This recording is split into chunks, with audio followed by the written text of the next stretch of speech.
It could be lights out for hundreds of thousands of Californians this week, all because of California liberal politicians' dangerous and costly fixation with the Green New Deal. Coming up, we'll tell you what's going down and what we're doing to stop it.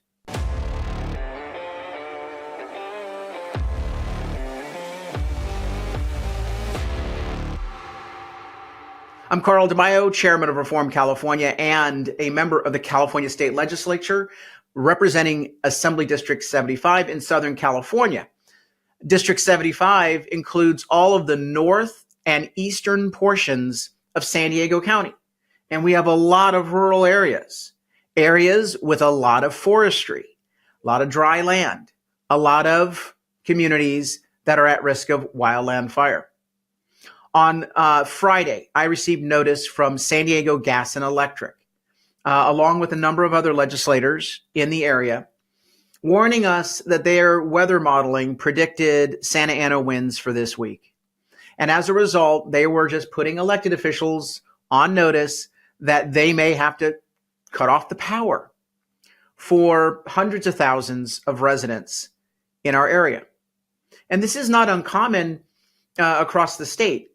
Whether it's SDG&E, PG&E, Southern California Edison, utility companies have routinely and increasingly just cut off the power when they feel that weather risk may present a possible driver for some of their power lines getting damaged and perhaps falling down and ultimately sparking a fire.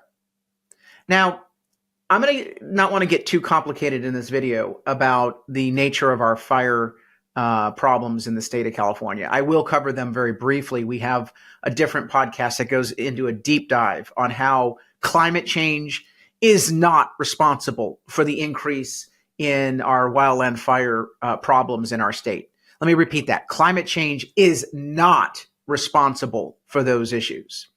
The issues are really driven by a failure of government politicians and their bad policies or reckless policies as it relates to fire management and as it relates to energy, how we source energy, where we source our energy from.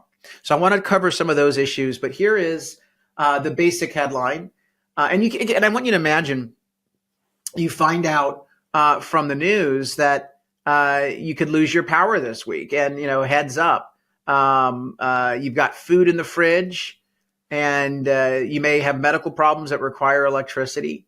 You're working from home. All these things present disruption to your life. And I get complaints from people all the time. Why did they turn off the power? What do I do? And it's particularly during hot periods of the year where people really get upset because they can't have air conditioning, or cold periods of the year. So, we've got a tremendous amount of community dislocation when this happens, but the utility companies feel like they're damned if they do, damned if they don't. If they don't turn off the power and there's a fire, they're going to get blamed. If they do turn out the power, they're going to impose major impacts on their customers in the communities.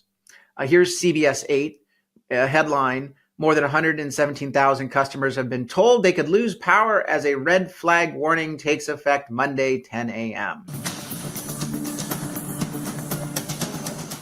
The National Weather Service has issued a red flag warning starting tomorrow at noon, and it runs until early Wednesday morning. Now, this has prompted SDG&E to issue warnings to more than 100,000 customers that their power... Look at those areas. That's basically... that's the entirety of the population center of my 75th Assembly District. So my district is absolutely walloped by these potential power shutoffs.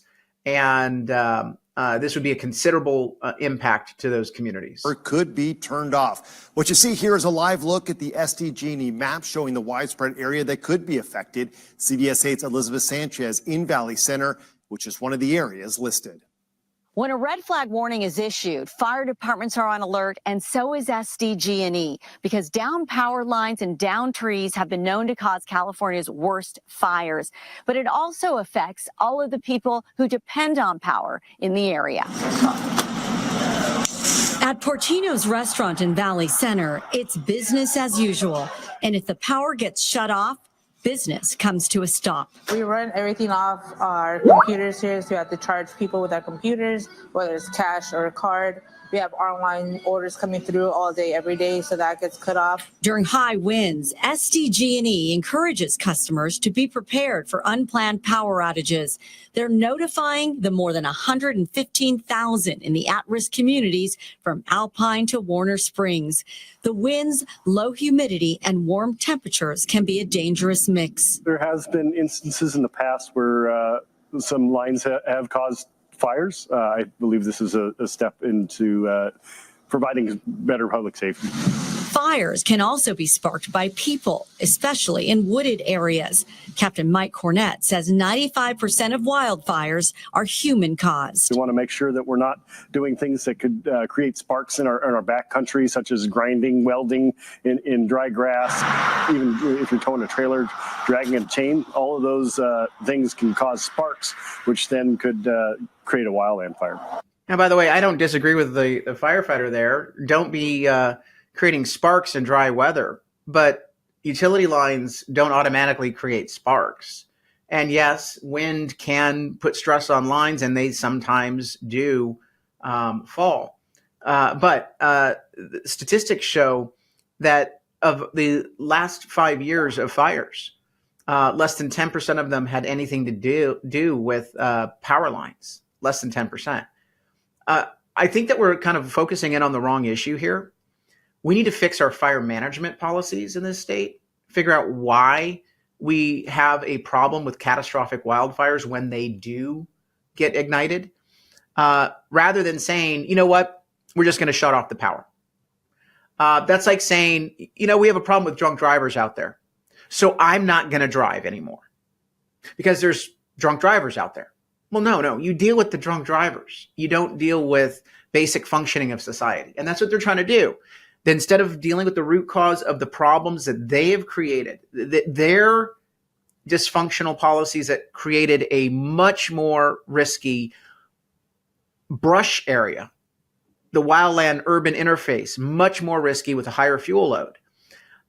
Instead of dealing with those issues, they say, well, since we've created all this risk through our bad policies, you can't function in a normal society. You can't get your electricity. Your business has to shut down, like that pizza parlor. You, as a resident, have to sit in the dark. Now, SDG&E responds by saying, "Well, what a great time to remind everyone that we've got free money. Free money. They've got a generator and battery rebate program. Find out about rebates for generators and batteries." And by the way, this is the PG&E page, but they have these programs in each of the utilities across the state. By the way, this is not free money. This is, you guessed it, your money. They increase electricity bills across the state. The politicians do. Then they siphon off some of that money, put it into a fund, and give out the goodies.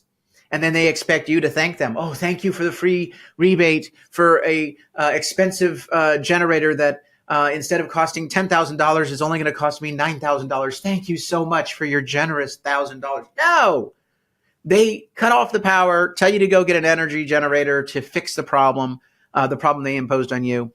And of course, they say, don't be angry with us. We're actually helping you. Here's $1,000. It was your money in the first place. They probably pocketed $500 of the $1,000 in the process. Let me go even further into why this is costing us so much money. Headline, Cal Matters. Californians pay billions for power companies' wildland fire prevention efforts. Are they cost effective? Answer, no. I want to share with you some of these stats. From 2019 to 2023, the California Public Utilities Commission, which is the state of California government, the politicians, it says authorized. No, they instructed, they demanded, they commanded the utility companies to impose $27 billion in higher costs on ratepayers. They increased your utility bill by $27 billion. Now, that is approximately $1,500 for a modest income homeowner to $3,000 for a family of four. during that period of time. That's real money for a family. I'm sure you can think about some things you would do with $1,500 to $3,000. Let's go down here to this chart. This is pretty helpful in looking at the percentage of your bill that goes to these higher costs. These are wildland related costs, mainly to underground utilities. Here's 2020. This is for PG&E. The yellow is wildland fire related, and the blue is the regular service provision, although that includes a bunch of state imposed fees for like free windows for people and these battery storage generators. So 13.4 billion is really a high cost that could be reduced. But let's take a look at this: 743 million in 2020. Then it goes up by more than 300%, 2.6 billion. Then it goes to 3.3 billion. Now it's still at 3.2 billion. Guaranteed it's not going to go down. Southern California Edison, similar increase in their costs. That's 2.1 billion. Notice that if you take PG&E at 3.2, Southern California Edison at 2.1, that's 5.3. SDG&E, $371 million. Not a lot, but it looks like they started their program even earlier than the other utilities. They also have a smaller service area. This is substantial. This is real money. It increases your cost of living, but does it actually deal with the problem? The answer is no. You can underground a whole bunch of utility lines, but as I mentioned before, only 10% of fires in the past 5 years had anything to do with the utility infrastructure issue. So what should we be thinking about? Number one, we have to deal with the inability of controlling fires in this state. Why are we not able to control fires? It's not because of climate change. We've not seen an increase in the number of fires. We've seen an increase in the severity of fires, not because of drought. We've always had a wet season and a dry season in California for millions of years. That's not changed. What we have done is we have told all sorts of communities that they're not allowed to build defensible space. The state of California has absolutely been negligent on its own habitat risk management to reduce wildland fire load on its lands, as well as deal with defensible space. And third, the most important thing is we no longer harvest timber. We're no longer allowing thinning of a lot of these forests because the environmentalists have been hugging trees for the last 35 years, and they've been in charge. We are no longer managing our forests properly, and that is the bigger issue. Now, there are issues about transmission lines.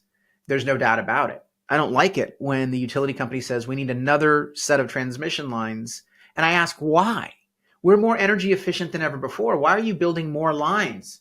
And they say, well, we have to import more energy. And I'm like, time out. We have to import more energy? We have all this new solar coming online, a whole brand new production line. So why are we building lines and importing? Well, as longtime viewers of this show know, we run an energy deficit in California because we are literally shutting down power plants in the urban areas so that we can go with vanity power. And because there's not enough vanity power to go around, we have to import our energy. Take a look over here. This is Susan Shelley. She has a chart that she puts up every once in a while of our current power supply. This is from July of 2024. So it's during the sunny period of the year. Even during the sunniest part of the year, the percentage of our energy in the state that's coming from renewables like solar, only 17.8%. Natural gas, 36%. Imports, 25%. Imports are right over here. We're importing 25% of our energy in the sunniest part of the year. And sometimes that gets up to about a third of our energy being imported. Where's that coming from? Other states using dirty energy. The same energy that we're getting rid of, the natural gas plants, we're now turning around and saying to people over in Arizona, in Texas, hey, use natural gas and then pipe your energy to us, or Mexico. And so that import has two elements here. In order for us to get that 26% of energy or 33% of energy at the source that we're using it here, not at the source, at the customer, at the source, we have to produce probably 40% of energy, 38% of energy, 36% of energy, a lot more, because in order to transport energy across those lines, you use energy. This is a very wasteful way of producing and consuming energy. And so it has two impacts. Number one, you pay more for energy. So if you're getting 1 kilowatt of hour here to consume, but it's coming from another state, because there's loss in the transmission line, you're actually charged for 1.3 or 1.4 kilowatt hours of energy because of the shrinkage. That is very expensive for you. You're paying more than you should. And of course, that requires more power lines to transport that energy. That's why all these new proposals are out there. We need more power lines, more. Well, if we're building infrastructure, we should be thinking about, yes, in the most risky areas of the wildland urban interface, we should be undergrounding those existing lines, not adding another set of above ground lines to make the risk even higher. That's what's going on here. And we need to basically educate the public that those are the problems that we are having in the state of California, because we have this fixation with the Green New Deal. Here's Ron Nearing. He's on the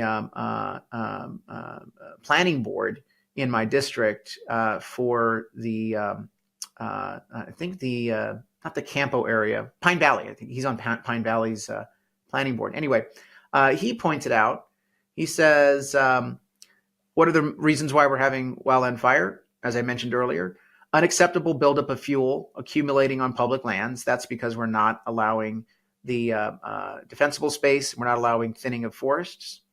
We're not doing prescribed burns. We're not managing our public lands properly. It's negligence, gross malpractice. Then he talks about the fire breaks that are not happening.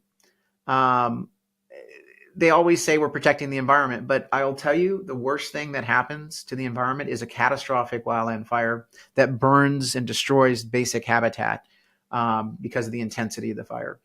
And then finally, he talks about the incentivizing of wind and solar farms out in the desert. And as I just mentioned, the importation of energy is another issue. That requires more high voltage transmission lines be constructed in the state's most fire prone areas. So there you have it. The costs, by the way, are not just on your utility bill. The costs are also borne in the form of higher homeowners insurance. Many of you are seeing your homeowners insurance go up by 30, 40, 50%. Some of you are seeing it double and triple, depending upon the area in which you live. Many of you have had your insurance canceled by a private carrier, and now you're forced into something called the FAIR plan, which I've nicknamed the unfair plan. It's a government insurance program that's very expensive and doesn't provide you with almost any coverage. You're paying the price. We're talking thousands of dollars a year for the average homeowner, just because of the mismanagement of wildland fire in the state of California. Look, this is not just about you sitting in the dark, power being shut off. That is a Band-Aid on a bigger set of problems that the politicians refuse to address. As a state assembly member, and because this is impacting my district disproportionately, and it does impact all Californians, I'm fighting to change our policy. We're introducing a wildland fire bill in the early part of next year that will deal with all these issues and come up with a more rational fire management program, as well as a more rational, affordable energy program, so that we can get affordable utilities that are not presenting a major risk and not putting us in the dark throughout the year because of lack of energy production here locally. Those two bills need support. And in order for me to fight, I need you to have my back. So go on the website, reformcalifornia.org, chip in a contribution. If you haven't done so yet, please subscribe to this channel when we put up a new show every day at 5 o'clock. I don't want you to miss out. And please sign up on the website, reformcalifornia.org, to continue to receive updates on our legislation as well as our endorsement guides during elections. I mean, elections have consequences. One of the things we need to do is elect people who are not these fanatics of the Green New Deal, but rather are looking at thoughtful policy to protect you and make California affordable again. Until next time, Carl DeMaio, Chairman of Reform California and State Assembly Member for the 75th District. Thanks for watching, and I hope you enjoyed this episode. But before you click away, please subscribe to this channel and click that notification button so you get updated when we post new episodes. Plus, like this video and share it with your friends so that we can help spread our message across the state. Reform California with Carl DeMaio is paid for by Carl DeMaio for State Assembly.